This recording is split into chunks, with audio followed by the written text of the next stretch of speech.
లోకేష్ ను ప్రమోట్ చేసుకోవడానికే కూటమి ప్రభుత్వం ఏర్పడడానికి కారణమైన డిప్యూటీ సీఎం పవన్ కళ్యాణ్ ని సీఎం చంద్రబాబు దావోస్ పర్యటనకి తీసుకువెళ్లలేదు అన్న మాజీ మంత్రి రోజా వ్యాఖ్యలకు టీడీపీ ఎమ్మెల్యే భానుప్రకాష్ కౌంటర్ ఇచ్చారు.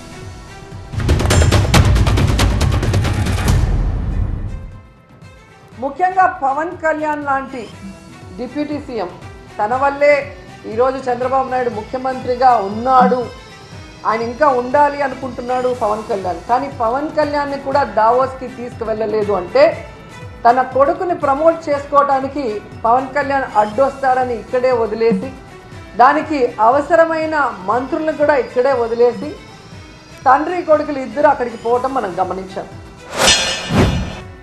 ఆవుకి గంగిరెద్ది కూడా తేడా జరిగిన ఇవాళ ఆయన పంచాయతీరాజ్ మినిస్టరు, ఉప ముఖ్యమంత్రి.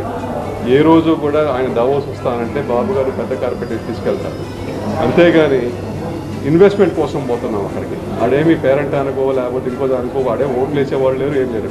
అక్కడ ఎందుకు పోతున్నాం దావోస్కి? ఆంధ్రప్రదేశ్లో పెట్టుబడులు పెట్టండి, ఆంధ్రప్రదేశ్లో ఏదో విధంగా మనకు ఉద్యోగ కల్పన చేయండి అనే ఒక దాని మీద పోతున్నాం, అంతేగాని అదేం పెద్ద ఇదేం కాదు. అక్కడ ఓట్లు వేసేవాళ్ళు లేరు, చూసేవాళ్ళు లేరు.